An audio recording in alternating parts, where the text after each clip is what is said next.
Welcome to our second video in our series of videos on healthy churches and habits of healthy churches. And again, my name is Marcus Carlson. I'm the Executive Director of Preparing for Amazement Ministries. In the first video, we set kind of the tone, kind of set the landscape, if you will, talking about the key principles of church health and talking about the current situation that we face in churches in the United States and around the world as organizations, as churches, and as leaders. And now today with this second video, I want to begin by defining church health, right? What is church health? And really the reality is church health is very difficult to define. There are some objective measures, but it is mostly a subjective thing. That when it comes to church health, first and foremost, we know it when we see it. That when we really look at a church, or when somebody outside of the church, which is much easier, looks at a church, they can see whether or not the church is healthy. That we know health when we see it. So that's the first principle. A second, health is a spectrum, right? That there's perfect health, which no person or church will ever achieve, right? And that there's perfect dishealth, which hopefully no church or person will ever achieve. But it is a spectrum. And so the issue is with health is where are you at on the spectrum, right? Like, are you a 2 or a 3 or a 7? I often get asked by churches, a church I was working with recently, I said, where are we on the health spectrum? And I said, well, I think you're probably at a 5.5. And they were discouraged, and I said, you were at a 3.5 a year ago. Right? That it really is a little bit of a spectrum. But just besides kind of knowing it when we see it and it being a spectrum, which is helpful and not at the same time, most importantly, the issue with church health is the direction in which you're moving. In our ministry, we talk a lot about trajectory, right? What is your trajectory? What direction are you moving in? You are either moving in a direction of greater health or greater unhealth. You're moving in a direction of toxicity or transformational health. The default, by the way, is to move towards unhealth, right? The default is to move towards toxicity. Why? Because we're human beings. We are sinners. We fall short. We are selfish. That the world is not as it should be. The church is not as it should be. And so the question isn't so much where are you at on the spectrum, are you healthy or not? They're worth asking. But the big question is, which direction are you moving? And I'll be honest with you, it's very hard to evaluate personal health or organizational health by yourself. That's part of the reason we do the work that we do, and there are other organizations that do some of this work or similar work in different ways.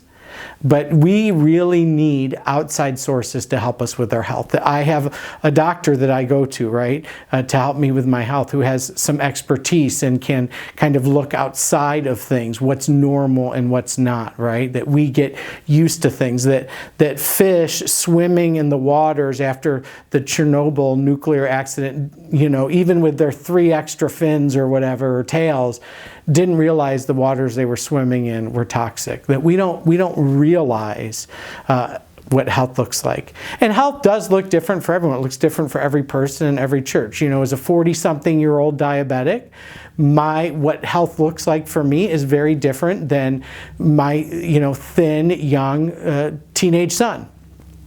Right? Compared to, an 80-year-old with congestive heart failure, right? That health does look a little different for every church, for every person. Health doesn't happen by accident either. No matter how hard I have tried, no matter how often I've tried, I have never lost weight sitting in my recliner eating Reese's peanut butter cups. I wish it were that easy. I wish it worked that way. It absolutely does not work that way. I was working with one church and talking with their board about church health, and the guy said, I need a more clear definition. I need more understanding. All right, and so I tried to think, because I shared these principles and they were helpful, but it wasn't enough for him.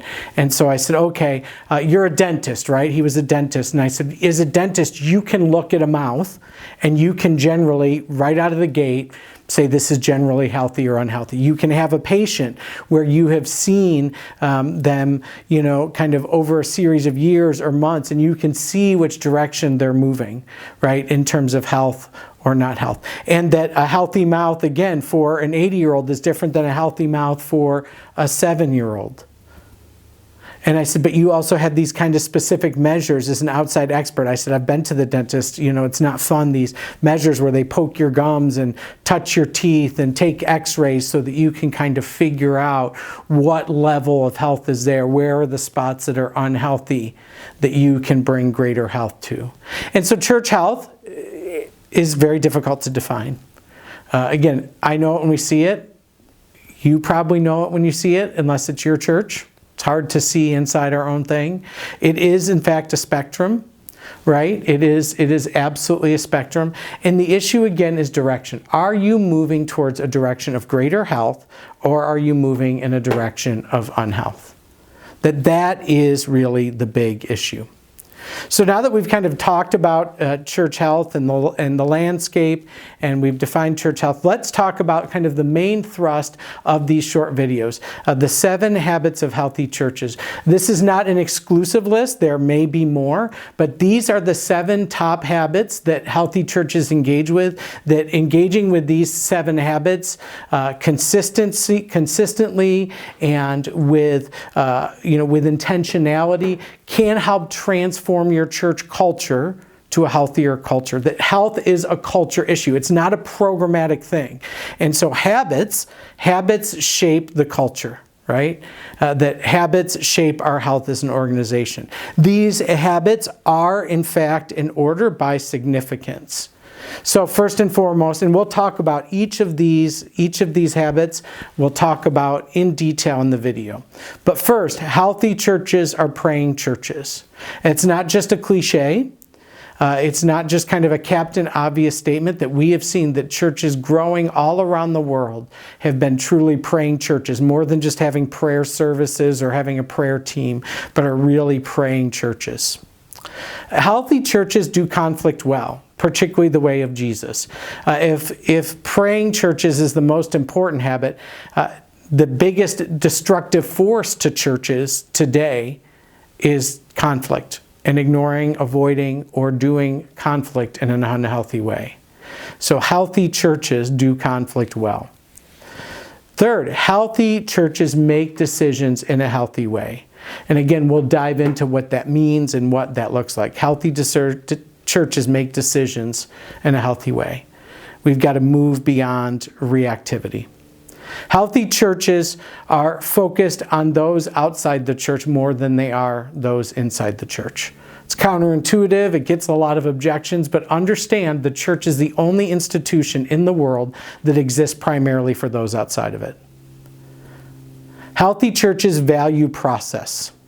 Healthy churches value process. Oftentimes we focus more on results instead of process, and we tend to over-process the wrong things and under-process the wrong things in the church. Healthy churches focus on adoption over assimilation. I'll spend a lot of time talking about this principle. It's really, really, really important. The healthy churches have a posture of adoption rather than assimilation. And then the 7th habit, just important, but the least on the list. Healthy churches are not territorial. And every church has some sort of group or ministry or space where there is a lot of territorialism. Healthy churches are not territorial. So let's start with the habits. Habit 1, healthy churches are praying churches. Again, this is not a cliche. This is the biggest determinant around the world, even in Europe where the church is in decline, that churches that are growing, that are reaching people, that are growing spiritually, that are growing numerically, they are praying churches. Right? That prayer is the biggest factor. It's more than just a prayer team. It is a culture of prayer, that everything is truly bathed in prayer, that people in the church actually pray for their church. We often don't pray for our church. We don't think about it. We don't think it needs it. Or, if we're honest, we often don't pray for our church because maybe we'll find that our opinion or our preferences are not actually what God wants. One church I was working with, when I first got there, they had some ladies from the prayer team that came to me and wanted to do a prayer event for an upcoming election. And I looked at the material and realized that this was really unhealthy and really biased, and knew that this would cause more damage to a church that was already really unhealthy. And so I had to find a nice way to tell these ladies we couldn't do it. And so I was talking with them and shared, hey, we got to pray for the election. That's great. We just can't use this material. We can't risk our, status, tax exempt. We can't create division. There are people of all parties and preferences in the church. But yes, we've got to do prayer. But since this church is in this big season of transition, how about we do a 40 days of prayer for the election and the church? And I'll help you all come up with whatever material we need. And both these women loved the idea, but they instantly started crying, and I was worried that I'd offend them or upset them. And I said, why are you upset? And they said, well, we've never had a pastor talk to us about prayer or want to help us with prayer or want to emphasize prayer. And that little church and that little prayer team are doing amazing things. They're praying for the people that are in need. They're helping the pastor understand where the greatest needs are for people in pastoral care. They have youth praying in their worship services. They do 40 days of prayer. They meet weekly to talk about prayer. That prayer is more than just a cliche. It's more than just having prayer in a service or doing a special prayer event. That healthy churches have prayer as a part of their culture. And that is by and large, by far, the number one factor to church health. That healthy churches are praying churches, not just when they're mad, not just when they're worshiping, but prayer, and not just for the world or for their needs, but prayer for the church as well. So that's the first habit. In the next video, we will dive into more of the habits.